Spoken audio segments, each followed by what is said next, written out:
സല്ലല്ലാഹു അലാ മുഹമ്മദ് സല്ലല്ലാഹു അലൈഹി വസല്ലം. സല്ലല്ലാഹു അലാ മുഹമ്മദ് സല്ലല്ലാഹു അലൈഹി വസല്ലം. ലോക പോലീസായി ചമഞ്ഞവർ മടങ്ങി വരും. ലക്ഷക്കണക്കിന് മനുഷ്യരെ കൂട്ടക്കുരുതി നടത്തിയവർ മടങ്ങി വരും. ആരുണ്ട് പേടിക്കാൻ എന്ന് ചിന്തിച്ചവർ മടങ്ങി വരും. എല്ലാവരും നമ്മിലേക്ക് മടങ്ങി വരും. ഹിസാബഹും, എല്ലാവരോടും നമ്മൾ കൃത്യമായി കണക്ക് ചോദിക്കും.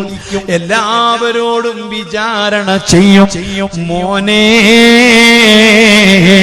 എന്റെ പ്രിയപ്പെട്ട പെങ്ങളെ, എന്റെ പ്രിയപ്പെട്ട സഹോദരി, സർവാധിനാഥനായ റബ്ബിന്റെ മുൻപിൽ നിൽക്കുമ്പോൾ ആ റബ്ബിന്റെ മുൻപിൽ നമ്മളെ നിർത്തുന്നൊരു സമയം, ആ സമയത്ത് നിങ്ങൾക്ക് കേൾക്കണോ, തൊട്ടു മുൻപിൽ കൊണ്ടുവരപ്പെട്ടിരിക്കുന്നത് നരകമാ. അതേ, വജീഅ യൗമഇദിൻ ബിജഹന്നമ യൗമഇദിൻ യതദക്കറുൽ ഇൻസാനു വഅന്നാ ലഹു ദിക്റാ. ജഹന്നമിനെ റബ്ബ് കൊണ്ടുവരുന്നൊരു ദിവസമാണ്. ഇപ്പോൾ എവിടെയാണ് അള്ളാഹു നരകം സൃഷ്ടിച്ചു വെച്ചതെന്നറിയൂല. നരകം സൃഷ്ടിക്കപ്പെട്ടിട്ടുണ്ട്, സ്വർഗം സൃഷ്ടിക്കപ്പെട്ടിട്ടുണ്ട്. ആ സൃഷ്ടിക്കപ്പെട്ട പ്രത്യേക സ്ഥലത്തിൽ നിന്ന് നരകത്തെ കൊണ്ടുവരുന്നൊരു ദിവസം, അതാ മഹ്ശറിലേക്ക് കൊണ്ടുവരുന്ന ദിവസം. അല്ലാഹു സുബ്ഹാനഹു വ തആല മഹ്ശറ എന്ന ഭൂമികയെ തയ്യാർ ചെയ്തിട്ടുള്ളത് സാഹിറയിലാണ്, പലസ്തീനിന്റെ അപ്പുറമാണ്. അതിനുശേഷം നിങ്ങൾക്കറിയുമോ, ഈ ഭൂമിക്ക് ചുറ്റും സമുദ്രം വലയം ചെയ്ത പോലെ ഇന്ന ജഹന്നമ മുഹീത്തത്തും ബിദ്ദുനിയാ, ഇതിന് ചുറ്റും നരകത്തെ അല്ലാഹു കൊണ്ടു നിർത്തുന്നതാണ്.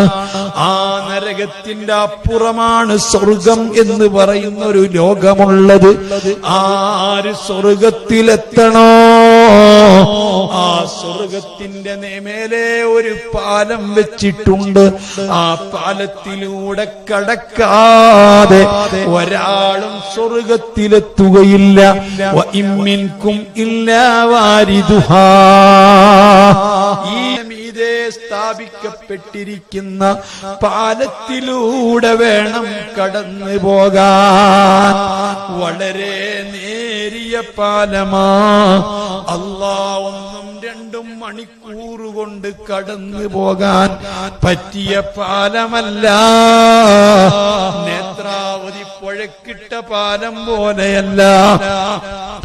15,000 കൊല്ലം ചുരുങ്ങിയത് ആ പാലത്തിലൂടെ അക്കരയെത്തണം. നിങ്ങൾക്കറിയുമോ, ഈ നരകത്തിന്റെ മീതെ സ്ഥാപിക്കപ്പെട്ടിരിക്കുന്ന പാലം 1000 കൊല്ലം ആ പാലം താഴേക്ക് ഇറങ്ങിപ്പോവുകയാണ്. പിന്നെ 1000 കൊല്ലം ആ പാലം ലെവൽക്ക് നടക്കുകയാണ്. പിന്നെ 1000 കൊല്ലം മേൽപോട്ട് കയറി പോവുകയാണ്. വീണ്ടും 1000 കൊല്ലം താഴേക്ക് ഇറങ്ങിപ്പോവുകയാണ്. വീണ്ടും 1000 കൊല്ലം അത് ലെവൽക്ക് നടന്നു പോവുകയാണ്. ഇതെല്ലാം അല്ലാഹുവിന്റെ റസൂൽ പറഞ്ഞതാണ്. ഇങ്ങനെ വിശുദ്ധ ഇസ്ലാമിലെ 5 കാര്യങ്ങൾക്ക് 5 കമാനങ്ങളാ. ഓരോ കമാനങ്ങൾക്കിടയിലും 3000 കൊല്ലത്തെ ദൂരമാണ്. ഓരോ കമാനത്തിലും പ്രത്യേകം ചോദ്യങ്ങളാണ്.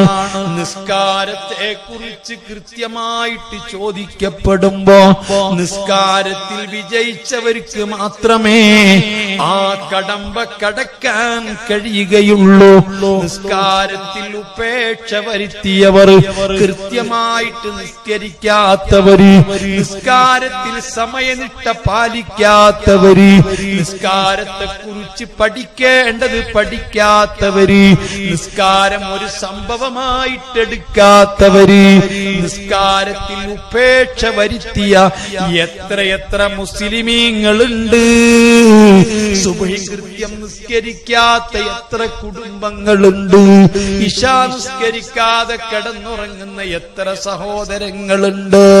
അതേ ദൂറും മെസറും ഒന്നിച്ച് നിസ്കരിക്കുന്ന എത്ര സഹോദരിമാരുണ്ട്. ആ നിസ്കാരത്തെ കുറിച്ചൊരു ലവലേശം ഒരു ചിന്തയില്ല. അത്തരം ആളുകള് ഒന്നാമത്തെ കവാടത്തിന്റെ അരികിലെത്തുമ്പോൾ അവിടുന്ന് അങ്ങോട്ട് വിട്ടുകടക്കാൻ അവർക്ക് കഴിയൂല. വീണ്ടും രണ്ടാമത്തെ കവാടത്തിലെത്തുമ്പോൾ അതിന് 1000 കൊല്ലം വീണ്ടും നടക്കണം. ആ രണ്ടാമത്തെ കവാടത്തിലെത്തുമ്പോൾ അവിടെ ചോദ്യം ചെയ്യപ്പെടുന്നത് സക്കാത്തിനെ കുറിച്ചാണ്. സക്കാത്ത് കൃത്യമായി പഠിക്കാത്തവർ, ആ സക്കാത്ത് കൃത്യമായിട്ട് കൊടുക്കാത്തവർ, സക്കാത്തിനെ പറ്റി പഠിച്ച് മനസ്സിലാക്കി ഇബാദത്താണെന്ന ചിന്തയോടെ അത് കുറ്റമറ്റതായി തീരാൻ, അത് സഹിയായി തീരാൻ അതിന് എന്തെല്ലാം വേണമോ അതൊക്കെ പഠിച്ചിരിക്കണ്ടേ. കുറെ ആളുകൾക്ക് വാരിക്കോരി കാശ് കൊടുത്തത് കൊണ്ടോ, വാരിക്കോരിട്ട് മറ്റ് സമ്പത്ത് കൊടുത്തത് കൊണ്ടോ ഒരാളെ സക്കാത്ത് വീടുകയില്ല. ആ സക്കാത്തിനെ പറ്റി കൃത്യമായിട്ട് പഠിച്ചിരിക്കണം. അത് പഠിച്ചു മനസ്സിലാക്കി സക്കാത്ത് വീട്ടണം. അത് വീട്ടാത്തവൻ രണ്ടാമത്തെ പാലത്തിൽ, രണ്ടാമത്തെ കമാനത്തിൽ നിന്ന് അങ്ങ് വിട്ടുകടക്കൂല. അത് കഴിഞ്ഞാൽ പിന്നെ മൂന്നാമത്തെ ഒരു കമാനമാണ്. ആ കമാനത്തിൽ പരിഗണിക്കപ്പെടുന്നത് നിസ്കാരമല്ല, നോമ്പാണ്. റമളാൻ നോമ്പ് കൃത്യമായി അനുഷ്ഠിച്ചിട്ടുണ്ടോ? അത് സഹിയാവാൻ ആവശ്യമായ പാഠങ്ങൾ പഠിച്ചിട്ടുണ്ടോ? എന്തെല്ലാം ഞാനും നിങ്ങളും പഠിച്ചിട്ടുണ്ട്, എന്തെല്ലാം ഞാനും നിങ്ങളും ഇപ്പോഴും പഠിച്ചുകൊണ്ടിരിക്കുന്നു, ഏതെല്ലാം കോഴ്സുകൾ നമ്മൾ പൂർത്തിയാക്കുന്നു. ഭൗതികമായ കാര്യങ്ങളിലൊക്കെ നമുക്ക് നല്ല ചിന്തയുണ്ട്, അതിനെക്കുറിച്ചൊക്കെ നമുക്ക് നല്ല ബോധമുണ്ട്, അതിനെപ്പറ്റി നല്ലപോലെ ആലോചനയുണ്ട്. അതേ സമയത്ത് പാലം കടക്കാൻ നിർബന്ധമായിട്ട് റബ്ബ് നിർബന്ധമാക്കിയിട്ടുള്ള അവനാണ് നമുക്ക് ബുദ്ധി തന്നത്, അവനാണ് ആരോഗ്യം തന്നത്, അവനാണ് നമ്മുടെ ശരീരത്തെ സൃഷ്ടിച്ചത്, അവനാണ് നമുക്ക് വെള്ളം തരുന്നത്, അവനാണ് നമ്മുടെ ഹൃദയം മിടിപ്പിക്കുന്നത്, അവനാണ് കിഡ്നി പ്രവർത്തിപ്പിക്കുന്നത്. ആ റബ്ബിനെ ഒന്ന് തൃപ്തിപ്പെടുത്താൻ, അവൻ പറഞ്ഞ കാര്യങ്ങൾ ചെയ്യാൻ, എന്റെ റബ്ബ് എന്തൊക്കെയാണോ എന്നോട് നിർദ്ദേശിച്ചത് അത് ഞാൻ അറിയണ്ടേ, അത് പഠിക്കണ്ടേ, റബ്ബിനെ പറ്റി കേൾക്കണ്ടേ, റബ്ബിനെ നാം മനസ്സിലാക്കണ്ടേ. ആ നിലക്ക് നോമ്പ് കൃത്യമായി പാലിക്കാത്തവൻ അവൻ ആ കമാനത്തിൽ നിന്ന് അക്കരെ അങ്ങെത്തൂല, അവിടുന്ന് അങ്ങോട്ട് വിട്ടുകിടക്കാൻ കഴിയൂല. അതും കഴിഞ്ഞ് പിന്നെ അടുത്ത കമാനം ഹജ്ജിന്റെതാണ്. ഇങ്ങനെ 5 കമാനങ്ങളാണ്. അതിന് 15,000 കൊല്ലമാണ്. ആ 15,000 കൊല്ലം കൊണ്ട് കടന്നു തീരാനുള്ളതാണ്. വളരെ നേർത്ത പാലമാണ്, വാളിനേക്കാൾ മൂർച്ചയുള്ള പാലമാണ്. അത്ഭുതമാകൂരി ഇരുട്ടാണ്. നരകത്തിന്റെ തീക്കളാ വെളുത്ത തീയല്ലല്ലോ, അതൊരിക്കലും മഞ്ഞക്കളറുള്ള തീയല്ലല്ലോ. നരകത്തിന്റെ നരകത്തിലെ തീ കറുകറുത്ത തീയാണ്.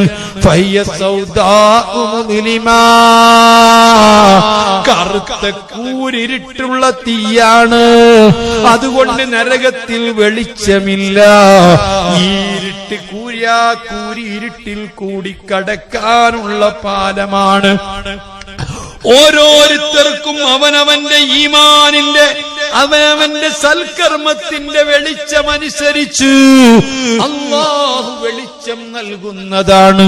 ഇതൊക്കെ വിശുദ്ധ ഖുർആനിൽ പച്ചക്ക് പറഞ്ഞതാണ്. അവനവന്റെ വെളിച്ചം മറ്റൊരാൾക്ക് കിട്ടുകയില്ല, ആ വെളിച്ചം മറ്റൊരാൾക്ക് ഉപകരിക്കുകയില്ല. അവനവന്റെ കൈകളിൽ കിട്ടുന്ന വെളിച്ചം കൊണ്ട് വേണം പാലം കടക്കാൻ. അങ്ങനെ പാലം കടന്നെങ്കിലല്ലാതെ ഒരാളും സ്വർഗത്തിലെത്തൂല,